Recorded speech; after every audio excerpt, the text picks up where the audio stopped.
दोस्तों आज मैं आपके लिए लेके आई हूँ भरवा लाल मिर्च के अचार की रेसिपी। ये अचार खाने में काफ़ी ज़्यादा टेस्टी होता है, लेकिन प्रॉब्लम ये है कि ये अचार हर जगह मिलता नहीं है। तो दोस्तों अगर आपको भी ये भरवा लाल मिर्च का अचार पसंद है और आपके यहाँ भी ये नहीं मिलता, आप चाहते हो इसे खुद से बनाना, तो रेसिपी को लास्ट तक ज़रूर देखें। चलिए हम अचार बनाना शुरू करते हैं। भरवा लाल मिर्च का अचार बनाने के लिए मैंने यहाँ पे ली है आधा किलो अचार वाली ये लाल मिर्चें, जो मार्केट में इजीली अवेलेबल होती है। मिर्चों को पहले मैंने अच्छे से धो लिया, फिर इसे साफ कॉटन के कपड़े पे डाल के 3 घंटे तक धूप में रहने दिया ताकि इसका एक्स्ट्रा पानी सूख जाए। 3 घंटे के बाद दोस्तों जब मिर्चों का पानी सूख गया, फिर मैंने इसमें इस तरीके से चीरा लगा लिया है। आप देख सकते हैं कैसे हमने स्लिट लगाया है। मैं आपको मिर्च में स्लिट लगा के भी दिखाती हूँ ताकि आपको मिर्च में स्लिट लगाने में कोई दिक्कत ना आए। इस तरीके से मिर्च को होल्ड करना है और बस नाइफ से अंदर तक इसमें स्लिट लगाना है। जो मिर्च के बीज की स्किन आपस में जुड़ी हुई होती है उसे भी हमें अलग करना है, तभी मिर्च अच्छे से खुलेगी और हम इसमें मसाला बढ़िया से फिल कर पाएंगे। मिर्च में स्लिट लग गया है, अब हम अचार का मसाला तैयार करते हैं। तो यहाँ पे मैंने लिए 45 ग्राम मोटी सौंफ, 20 ग्राम सरसों दाना और 10 ग्राम मेथी। इन तीनों को हमें तवे पे ड्राई रोस्ट करना है। फ्लेम रखनी है लो। लो फ्लेम पे सिर्फ खुशबू आने तक हमें इसे ड्राई रोस्ट करना है। ये देखिए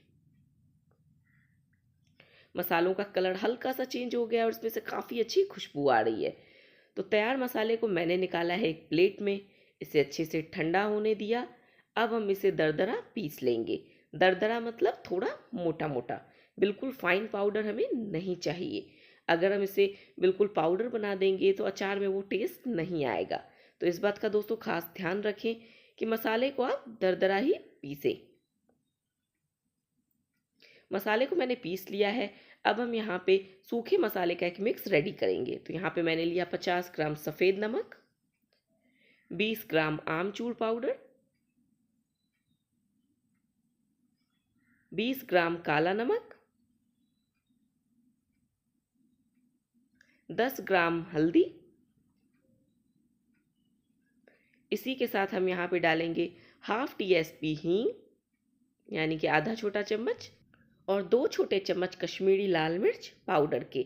दोस्तों अगर आपके पास कश्मीरी लाल मिर्च पाउडर ना हो तो आप रेगुलर लाल मिर्च पाउडर भी डाल सकते हैं, बट अचार थोड़ी स्पाइसी हो जाएगी और कलर उसमें बहुत ज़्यादा ब्राइट नहीं आएगा। इसीलिए हम कश्मीरी लाल मिर्च यूज़ करते हैं, क्योंकि इससे कलर काफ़ी अच्छा आता है। अब हम इसमें मिक्स करेंगे ये जो हमने सौंफ, मेथी दाना और सरसों दाना को पीसा था ना, ये वही दरदरा पाउडर है। इस पाउडर को भी हम इसमें मिलाएंगे। आप देख सकते हैं इसे मैंने बिल्कुल बारीक नहीं पीसा है, इसमें थोड़े से आपको मोटे मोटे दाने नज़र आ रहे होंगे। बस इसी तरीके से आपको भी इसे पीस लेना है और इन सभी मसालों को हम आपस में अच्छे से मिक्स कर लेंगे। अब मैं इसमें डालूंगी 100 ml सरसों का तेल। दोस्तों तेल जब भी आप अचार में यूज़ करेंगे, तेल को पहले स्मोकिंग पॉइंट तक गर्म करेंगे, उसके बाद उसे कम्प्लीटली ठंडा होने देंगे। उसके बाद ही आपको तेल हमेशा अचार में यूज़ करना है, तभी अचार जल्दी बनेगी और खाने में काफ़ी टेस्टी लगेगी। ये देखिए यहाँ पे 100 ml मैंने सरसों का तेल डाला, इसे भी अच्छे से मिला रही हूँ। तेल जैसा कि मैंने आपको बताया पहले गरम किया, फिर ठंडा किया, उसके बाद ही यहाँ पे यूज़ किया है।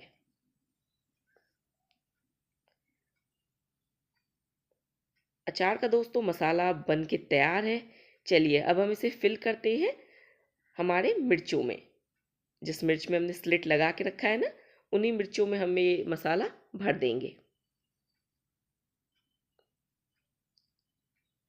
दोस्तों हाथ से ही ये मसाला काफ़ी अच्छे से फिल होगा, तो आप चम्मच से भरने की कोशिश ना करें, नहीं तो आपको काफ़ी दिक्कत आएगी और मसाला अंदर तक फिल नहीं हो पाएगा। तो इस तरीके से जैसे मैं अपने हाथों से दबाते हुए मसाले को फिल कर रही हूँ ना, बिल्कुल ऐसे ही आपको भी इसे फिल करना है। जो एक्स्ट्रा मसाला होगा उसे हम हटा देंगे।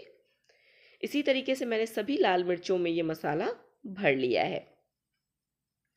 अब यहाँ पे मैंने 100 ml सरसों का तेल और लिया है। ये जो सरसों का तेल है ये भी मैंने गरम करके ठंडा किया, फिर यहाँ पे यूज़ कर रही हूँ। अब इसमें ये भरवा मिर्चों को डिप करूँगी और इसे डालती जाऊँगी जार में। ये अचार खाने में काफ़ी ज़्यादा टेस्टी लगता है दोस्तों, तो आप इसे ट्राई ज़रूर करना। और सबसे ख़ास बात ये है कि ये अचार हर जगह मिलता ही नहीं है, लेकिन खाने में बहुत ही टेस्टी होता है।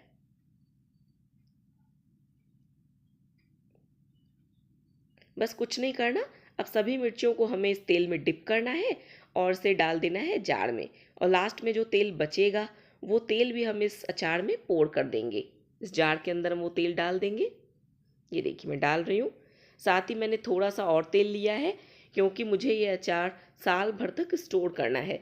तो मैंने यहाँ पे 200 ml तेल इसमें डाला है। अब मैं इसे 4 दिन तक धूप दिखाऊंगी।